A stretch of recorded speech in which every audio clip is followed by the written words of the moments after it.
Teşekkür ederim. Mete Bey, sizin de Türkmenlere ilişkin söyleyeceklerinizi merak ediyoruz. Bir de tabii kontrolün artık tamamen ele geçirildiğini duyuruyoruz Suriye Milli Ordusu tarafından. Değiliz orada. Buna ilişkin de görüşlerinizi almak isteriz. Evet, yani açıkçası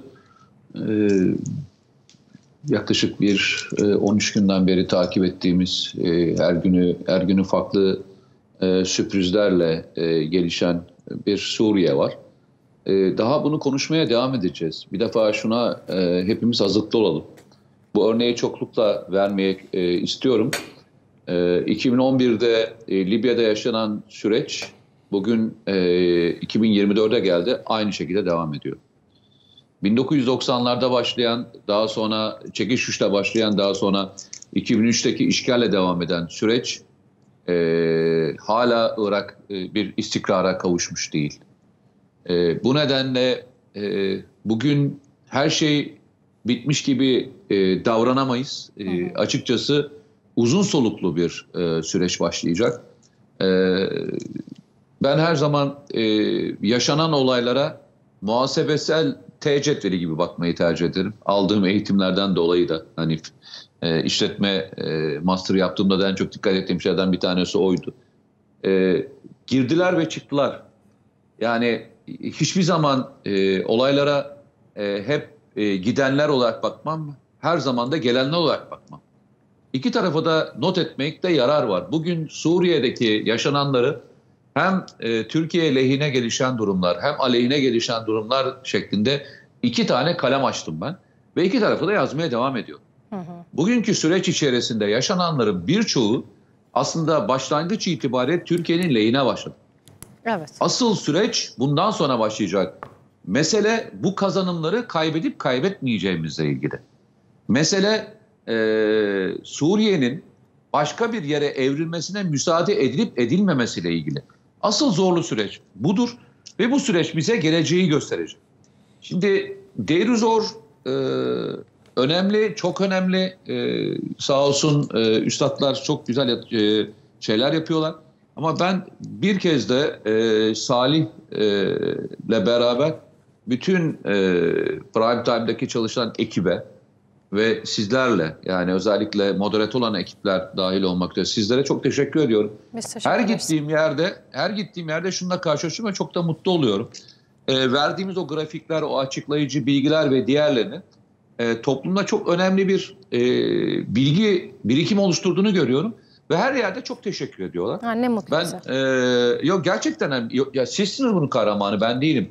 Arkadaşlar nasıl çalıştığını görüyorum. O grafikteki arkadaşlardan tutun rejisine kadar Salih'in çalışmaları, senin gelip saatler önce gelip çalışma nasıl yaptığını ben biliyorum. Diğer Salih'le beraber.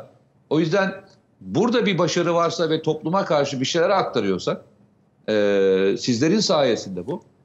Bu bilgilendirme işte toplumun da siyaset üzerinde, siyasetin yerel aksiyonları üzerinde, onların bürokratik üzerinde çok önemli etkileri olduğunu düşünüyorum. Hani demin dedik ya, evet devlet aklı, evet devlet aklıyla beraber millet aklı doğru ortak noktayı bulduğunda Türk devletleri her zaman çok başarıya ulaşmıştır.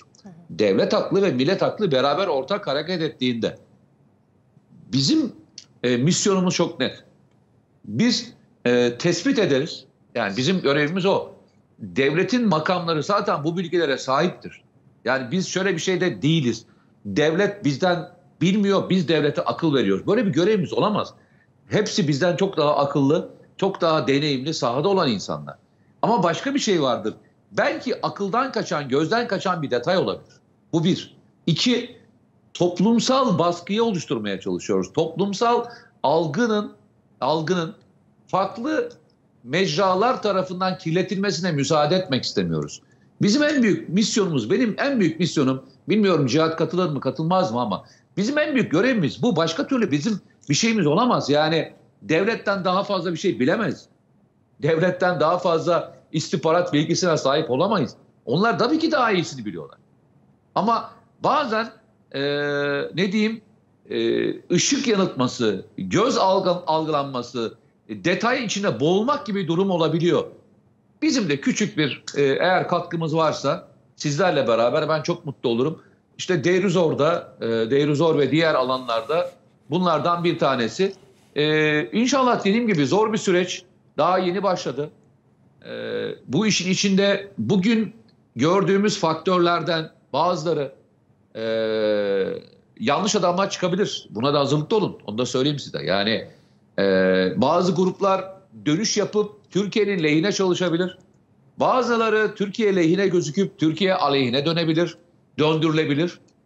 Bu sahanın gerçekliği olarak şimdiden bir yere not edin. Çünkü bu hep gerçekleşmiştir. Bunu Irak sahasında da gördük. Diğer sahalarda da gördük. Mesele Türkiye'nin büyük bir devlet olduğunun bilinmesiyle geçer. Türkiye büyük bir devlettir. Sorunları çözme yeteneğine sahiptir. Cihat çok güzel söylüyor onu. Evet, Türkiye bölgesel bir güç olarak artık oyun kuruyor. Bu çok önemli bir faktör. Buna Karabağ, Türk devletler, Afrika, Orta Doğu'yu ekleyebilirsiniz. Evet, Türkiye bölgesel oyun kurucu bir ülke konumuna artık gelmiştir. Bunu da biz hep beraber kabul edelim. Önce biz kabul edelim. Başkaları kabul etti, biz hala direniyoruz.